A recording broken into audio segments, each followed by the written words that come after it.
Hey guys, நாம் எல்லாம் ஏன் வீட்டை பூட்டிட்டு போகிறோம்? எதுக்காக மொபைலில் பாஸ்வேர்டு வச்சுருக்கோம்? ஏன் நமக்கு ஏடிஎம் கார்டில் பின் நம்பர் வச்சுருக்கோம்? எதுக்காக பர்ஸ் அப்படின்னு ஒன்று வச்சுருக்கோம்? நம்ம சம்பாதிச்ச ரூபாயை நாம ஏன் வச்சுருக்கோம்? ஓகே, இந்த கான்செப்ட் அப்படியே ஓரமாக வச்சுக்கோங்க, சரியா? நெக்ஸ்ட்டு நாம் ஏன் வீட்டை பூட்டிட்டு போகிறோம்? நம்ம ஏரியாவில் திருட்டே நடக்கலை வச்சுக்கோங்களேன். ஒரு 50 வருஷம் இருக்குது, ஒரு 100 வருஷமாக திருட்டே நடக்கலை. இருந்தாலுமே நம்ம வீட்டை திறந்து போட்டு போவோமா வெளியே? கிடையாது, போக மாட்டோம். அது சொசைட்டி மேலே நம்பிக்கை இல்லை அப்படிங்கிறது கிடையாது, நம்மளோட சாமர்த்தியம். நம்ம வீட்டில் பெருசாக எந்த ஒரு காசுமே இருந்தாலும் இல்லாட்டியும் நம்ம வீட்டை பூட்டிட்டு போக மாட்டோம். ஓகே, இந்த கான்செப்டை அப்படியே ஓரமாக வச்சுக்கோங்க. இப்போது நீங்கள் ஒரு பையனோ பொண்ணோ தெரியாது, உங்களுக்கு ஒரு பெண் குழந்தை இருக்கலாம், ஆண் குழந்தை இருக்கலாம் வச்சுக்கோங்களேன். இப்போது அவங்கள ஸ்கூலுக்கு அனுப்பணும். முன்ன பின்ன தெரியாத யாரோ ஒரு ஆளை ரோட்டில் கூப்பிட்டு உட்கார வச்சு அனுப்பிவிடுவீங்களா? மாட்டிங்கல்ல. சரி, உங்களே எடுத்துக்கோங்க. முன்ன பின்ன தெரியாத யாரோ ஒருத்தவங்களோட உட்காந்து போவீங்களா? எங்கேயாச்சும் போக மாட்டோம்ல.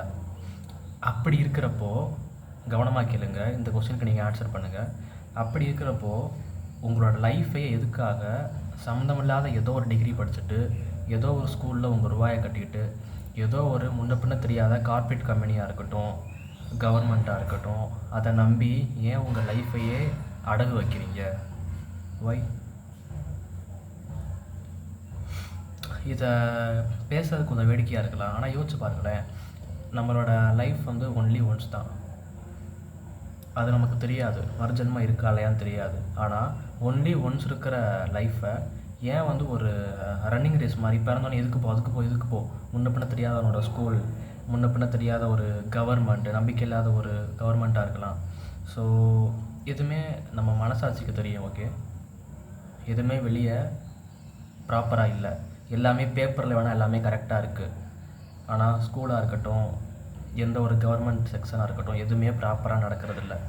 அப்படி இருக்கிறப்போ ஏன் ஒரு கஷ்டப்பட்டு ஒரு குழந்தைய பெற்று அதோட வாழ்க்கையை நாம் வீணாக்குறோம், நம்ம வாழ்க்கையை நம்ம அழிச்சுக்கிறோம்? ஏன் செல்ஃப் சஸ்டெயினாக நம்மளால் இருக்க முடியல? நம்மளாம் மனுஷங்க தானே, ஒருத்தர் கிட்ட நம்ம பேசினா புரிஞ்சுப்பாங்கல்ல. நீங்கள் பக்கத்து வீட்டுக்காரங்களை எதிரின்னு நினைக்கிற வரைக்கும் இப்படி தான் நம்மளை பிரித்து நம்மளை ரூல் பண்ணுவாங்க. ஓகேவா? டிவைட் அண்ட் கான்குவர் எதுவுமே மாறலை. ஓகே, இன்னும் 1930 மாதிரி தான் இருக்குது.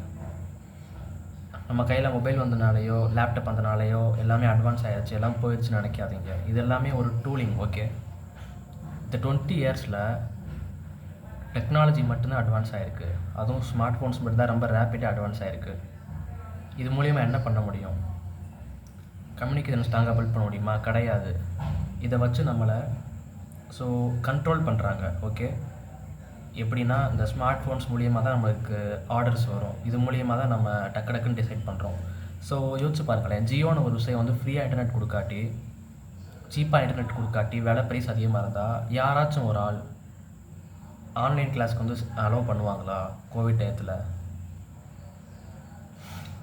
ஸோ இது எல்லாமே கனெக்டடு. ஓகே, இதெல்லாம் நம்ம டீப்பாக பேசணும் அப்படின்னா பேசிக்கிட்டே போகலாம். இப்போ நம்ம பாயிண்ட்டுக்கு வருவோம். ஒரு ஸ்ட்ரேஞ்சரை நம்பி நம்ம எதுவுமே செய்ய மாட்டோம். அப்படி இருக்கிறப்போ நம்ம வீட்டை விட்டு தாண்டினா எல்லாமே ஸ்ட்ரேஞ்சர்ஸ் தான். ஏன் நம்மளோட வாழ்க்கையே ஒரு ஸ்ட்ரேஞ்சான யாருக்கும் தெரியாதவங்களை நம்பி நம்ம இருக்கோம்? அது கரெக்டான ஒரு வாழ்வியலா? ஃபஸ்ட்டு இது இப்படி தான் எல்லாருமே இருந்தாங்களா? ஒரு 40 இயர்ஸ்க்கு முன்னால் வரைக்கும் இப்படி தான் இருந்தாங்களா? நல்லா யோசிச்சுக்கோங்க. ஓகே, நீங்கள் கொஸ்டின் பண்ணலை அப்படின்னா உங்களோட குழந்தைங்களை சாப்பிட்றதுக்கு நிறைய பேர் ரெடியாக இருக்காங்க. இதை மறுக்க முடியாது. யோசிச்சு பார்த்துக்கோங்க. இதெல்லாம் கதை கிடையாது. ஒரு 8 இயர்ஸ்க்கு முன்னால் இது எல்லாமே ஒரு கான்ஸ்பிரசி. இப்போது இது உண்மைன்னு வந்திருக்கு. இதுக்கெல்லாம் இடம் கொடுத்தது யார்? நாம் தான் இடம் கொடுத்தோம். இதெல்லாமே நம்ம தப்பு தான். ஓகே, நாம் நம்மளோட லைஃப்பை ஆடம்பரத்துக்காகவும் ஏதோ ஒரு சுயநலத்துக்காகவும் ஒரு ஸ்ட்ரேஞ்சான ஒரு லைஃப் ஸ்டைலை நம்பி நம்ம அடகு வச்சுட்டோம். அதுதான் ஒரு என்டையர் ஜென்ரேஷனே ஸ்பாயிலாக இருக்குது. இப்போ ஒரு பொண்ணோ பையனோ நீங்கள் ஸ்கூலுக்கு அனுப்பிட்டு ஒரு அரை மணி நேரம் லேட் ஆச்சுன்னா உங்களால் நிம்மதியாக இருக்க முடியுமா வீட்டில்? அப்படி இருக்கிற அன்சர்டெயினான ஒரு வேர்ல்டு, அப்படி இருக்கிறப்போ நமக்கான லைஃப் ஸ்டைல் நம்ம ஏன் மாற்றிக்க முடியாது? ஒரு கம்யூனிட்டியாக நீங்கள் பேசுங்க. ஸோ ஆக்சுவலாக நான் இதில் கேஸ்ட்டை நான் கண்டிப்பாக அதை உள்ளே கொண்டு வருவேன். ஓகேவா? கேஸ்ட் ஒன்றும் தப்பான விஷயம் கிடையாது. கேஸ்ட் வந்து தப்பான விஷயம் அப்படின்னா, நிறைய படம் ஆக்டர்ஸ் வந்து கேஸ்ட் பேரை சப்னேமாக வச்சுருப்பாங்க. அவங்க படத்தை நீ பார்க்காதீங்க. ஓகே? அப்படி நீ கேஸ்ட் தப்பானது, ஜாதி தப்பானது அப்படி சொன்னேன்னா சொல்லிக்கோ, எனக்கு கவலை இல்லை. வேறு ஒன்றும் சொல்கிறதுக்கு இல்லை. நான் கேஸ்ட்டை ஏன் சொல்கிறேன் அப்படின்னா, அந்தந்த கேஸ்ட் வந்து நல்ல விதத்துக்கு பயன்படுத்தணும். அந்தந்த கேஸ்ட்டுக்குன்னு ஒரு கம்யூனிட்டி இருக்கும். அவங்கள்ட்ட மீட்டிங் போடுங்க. நம்ம எப்படி செல்ஃப் சஸ்டெயினாக இருக்கிறது, ஸோ உங்கள் ஃபேமிலி மெம்பர்ஸு அதெல்லாமே கூப்பிடுங்க. எப்படி யாரும் டிபெண்ட் பண்ணாமல் ஒரு லைஃப் ஸ்டைலை வந்து உருவாக்குறது. வேலைக்கு போகணும் அப்படிங்கிறது எங்கேயாச்சும் ஒரு தமிழ் நூல்லையே சொல்லியிருக்கா, நீ வேலைக்கு போனால் தான் உயிர் வாழ்வு அப்படின்னு? நீங்கள் யோசிச்சு பாருங்கள். தமிழர்களோட வாழ்க்கை வரலாறை பற்றி நீங்கள் பார்த்தீங்கன்னா, எல்லா இடத்துலையுமே அவன் ஒரு நாட்டை விட்டு இன்னொரு நாட்டு போகிறான் அப்படின்னா அங்கே வந்து ஒரு செல்ஃப் சஸ்டெயினாக தான் வாழ்ந்துருக்கான். ஒரு கடை வைக்கிறதா இருக்கட்டும், விவசாயம் பண்ணுறதா இருக்கட்டும் அப்படின்னு. எங்கே போய் அடிமை வேலை பார்த்து பிழைக்கல. தமிழர்கள் மட்டும் கிடையாது, உலகம் ஃபுல்லாக பண்டைய நாகரிகங்கள் எல்லாருமே அப்படி தான் இருந்திருக்காங்க. ஓகே, நல்லா யோசிச்சுக்கோங்க. ஓகேவா?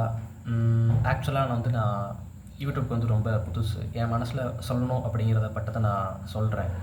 ஓகே, எதுவும் ராங்காக இருந்தால் கமெண்ட் பண்ணுங்கள்.